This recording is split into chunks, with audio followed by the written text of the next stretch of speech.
নমস্কার বন্ধুরা, আমি মৌটুসি। হোমকুক মৌটুতে সবাইকে অনেক অনেক ভালোবাসা স্বাগত জানিয়ে আরও একটি রান্না নিয়ে চলে আসলাম আপনাদের সামনে। তো চলুন দেখে নেওয়া যাক।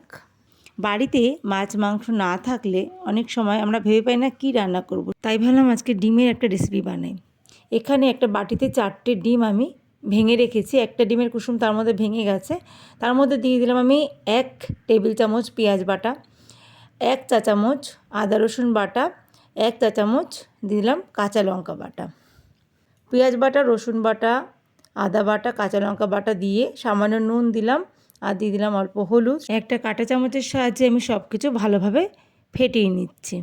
খুব ভালোভাবে কাজটা করতে হবে, এতে সব কিছু মশলার সাথে মিশে যায়। মানে ডিমের কুসুমগুলো, আদা রসুনের পেস্ট, পেঁয়াজ বাটা দিয়ে সব কিছু ভালোভাবে মিশিয়ে নিতে হবে। সেই জন্য একটা কাঁটা চামচ ব্যবহার করছি আমি। আপনারা চাইলে তারের হুইস্কও ব্যবহার করতে পারেন। তো ডিম ফেটানোর কাজটা কমপ্লিট। আর এখানে নিয়েছি কিছুটা পালং শাক। দুদিন আগে বাড়িতে পালং শাক রান্না হয়েছিল, তার এই পালং শাকের কিছুটা অংশ আমি ফ্রিজে রেখে দিয়েছিলাম। খুব সামান্য পালং শাক লাগবে। পালং শাকটা কেটে ভালো করে ধুয়ে রেখেছি একটা ঝুড়িতে। আর এখানে একটা বাটির মধ্যে কিছু আলু কেটে জলে ভিজিয়ে রেখেছি। এখানে একটা বাটিতে নিয়েছি 1 চা চামচ জিরে গুঁড়ো, 1 চা চামচ ধনে গুঁড়ো, হলুদ গুঁড়ো। এটাকে আমি জল দিয়ে একটা মিশ্রণ তৈরি করে রাখবো। মশলাটা তাহলে ভিজে ফুলে যাবে। গুঁড়ো মশলা এভাবে আগে থেকে একটু জল দিয়ে গুলে রাখলে তাহলে কিন্তু তার স্বাদ অনেকটা ভালো হয়। তো এটা আমি এখন গুলে রেখে দেবো একটা আলাদা জায়গায়। তারপরে আমি নেক্সট স্টেপে যাব। এখানে কড়াইতে দিয়ে দিয়েছি সামান্য সর্ষের তেল, তারপর দিয়ে দিলাম 5 ফোড়ন। ফোড়নটা কয়েক সেকেন্ড ভেজে নিয়ে এর মধ্যে আমি দিয়ে দেব কাঁচা লঙ্কা বাটা। 1 চা চামচ আমি কাঁচা লঙ্কা বাটা দিলাম। আর দিয়ে দেব অল্প করে আদা বাটা বা গ্রেট করা আদা। আদা কাঁচা লঙ্কাটা একটু ভেজে নেব আমি। এই কয়েক সেকেন্ড ভেজে নেব, 10-12 সেকেন্ড একটু ভেজে নেব। তারপর এর মধ্যে আমি দিয়ে দেবো আগে থেকে কেটে ধুয়ে রাখা পালং শাকটা। পালং শাকটা আমি কিন্তু একদম কুচি করে কেটে নিয়েছি। যেরকম করে আমরা পালং শাকের তরকারিতে দিই ওরকম করে না, একেবারে যেরকম আমরা শাক ভাজায় শাক কুচাই ঠিক ছোটো ছোটো করে কুচিয়ে নিয়েছি শাকটা।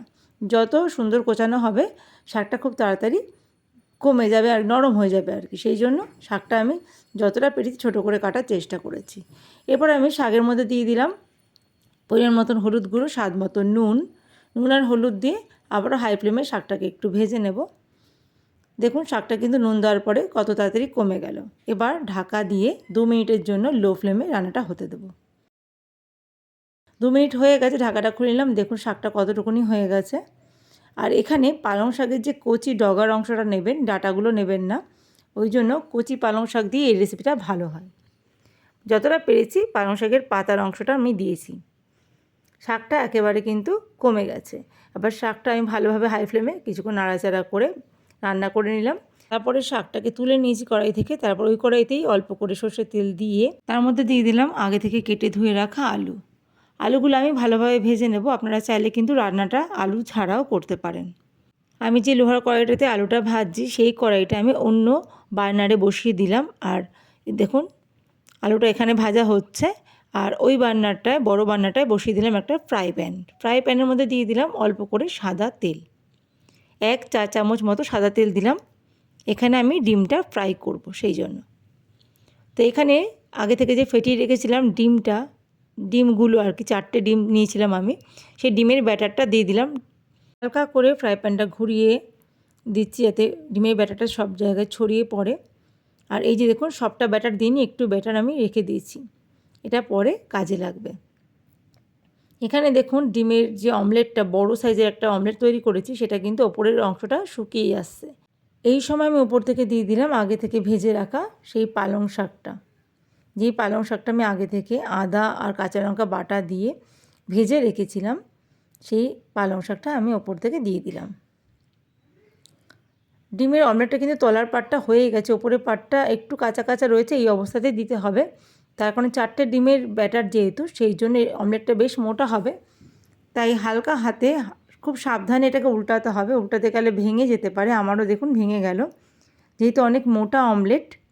তার উপর আমি পালং শাকটা দিয়েছি, সেই জন্য উল্টাতে গেলে কিন্তু ভেঙে যাবে একটু। তাতে ঘাবড়ে যাবেন না, এটা কিন্তু ঠিক হয়ে যাবে।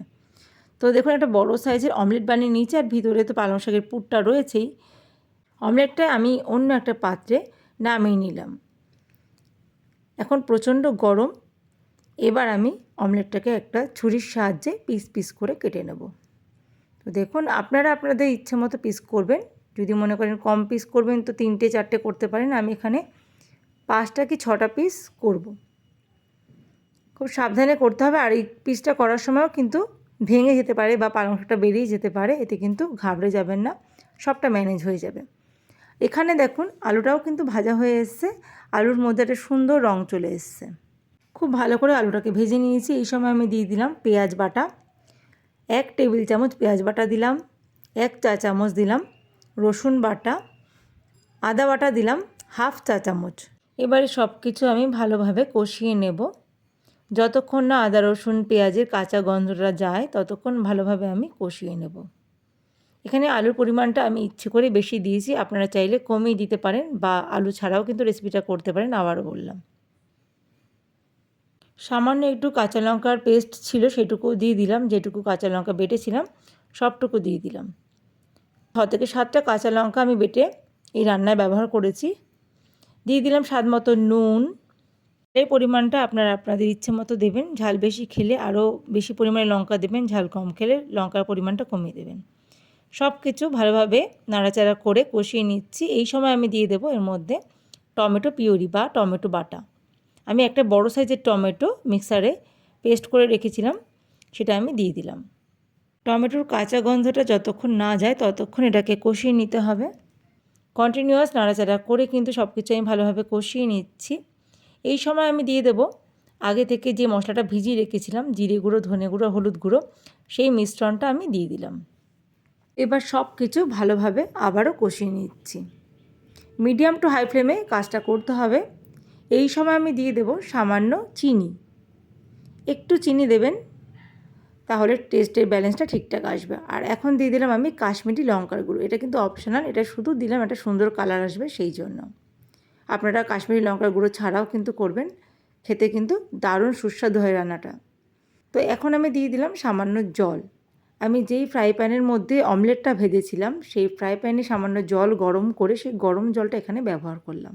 অবশ্যই করে কিন্তু অল্প গরম জল দেওয়ার চেষ্টা করবেন, তাতে কিন্তু স্বাদটা অনেক ভালো আসে।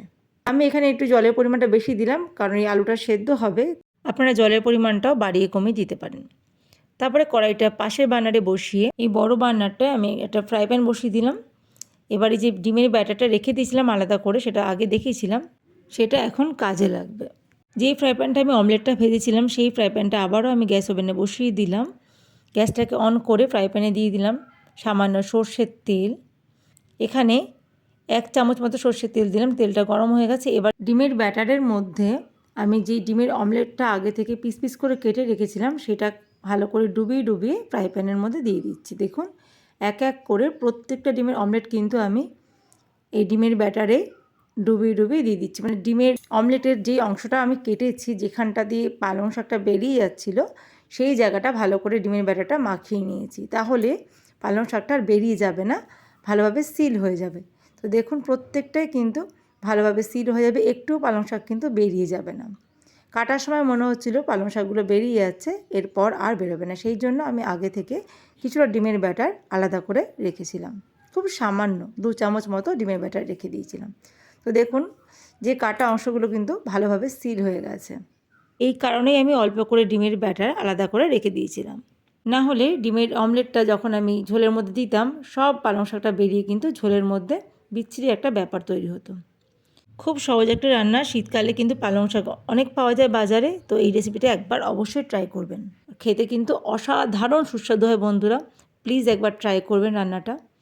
তো দেখুন এখানে ডিমের অমলেটগুলো ভালোভাবে আমি ভেজে নিয়েছি। আগেও ভেজেছিলাম, পরে ডিমের গোলার মধ্যে ডুবিয়ে ডুবিয়ে আবারও ভাজলাম।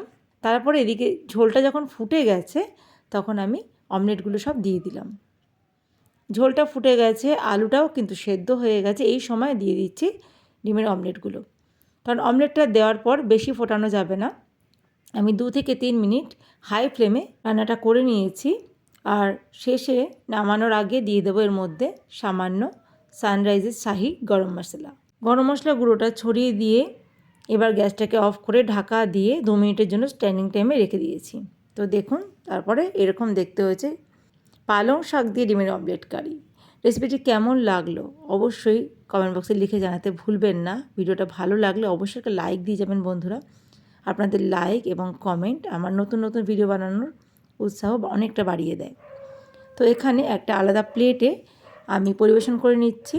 তো দেখুন দেখতে কত সুন্দর হয়েছে, খেতেও কিন্তু ততটাই সুস্বাদু হয়েছিল। তো আর দেরি কেন, এই সময় এখনও কচি কচি পালং শাক বাজারে পাওয়া যাচ্ছে। বাড়িতে মাছ মাংস না থাকলে একদিন এইভাবে পালং শাক দিয়ে ডিমের কারি বানিয়ে নিন। মাত্র 4টে ডিম আর অল্প কিছু পালং শাক দিয়ে এই রান্নাটা খুব সহজেই বানিয়ে নেওয়া যায়। তো রেসিপিটি যদি ভালো লেগে থাকে অবশ্যই কমেন্ট বক্সে লিখে জানাবেন। অবশ্যই বাড়িতে ট্রাই করবেন। দেখা হবে খুব তাড়াতাড়ি নতুন একটা ভিডিওর সাথে। প্রথম থেকে শেষ পর্যন্ত এতক্ষণ যারা ভিডিওটা দেখলেন তাদেরকে জানাই অসংখ্য ধন্যবাদ। আর যারা আমার চ্যানেলটাকে সাবস্ক্রাইব করে ভিডিও দেখা শুরু করে দিয়েছেন তাদেরকেও জানাই অসংখ্য ধন্যবাদ। আর যারা আমার চ্যানেল নতুন বন্ধু তাদেরকে বলছি আমার চ্যানেলটাকে প্লিজ সাবস্ক্রাইব করে রাখুন, তাহলে আগামী দিনে যখনই ভিডিও আমি আপলোড করব সঙ্গে সঙ্গে নোটিফিকেশান পৌঁছে যাবে। তো গরম গরম ভাতের সাথে রেসিপিটি আমি পরিবেশন করছি। গরম ভাতের সাথে কিন্তু এটা অসাধারণ লাগছিল, জাস্ট এত ভালো লাগছে। যখন আমি ভিডিওটা দেখছি এডিট করার সময় আমার মনে হচ্ছে আবার খাই, এতটাই সুস্বাদু হয়েছিল। আর দেখুন, দেখে মনে হচ্ছে মাছের ঝোল দিয়ে ভাত খাচ্ছি, তাই না? মাছের পিসের মতো লাগছে। তো আর দেরি করবেন না, রেসিপিটি তাড়াতাড়ি ট্রাই করবেন। আজকে এখানে বিদায় নিচ্ছি। Thank you. ভালো থাকবেন সবাই, সুস্থ থাকবেন আর আমার ভিডিওগুলো ওয়াচ করবেন।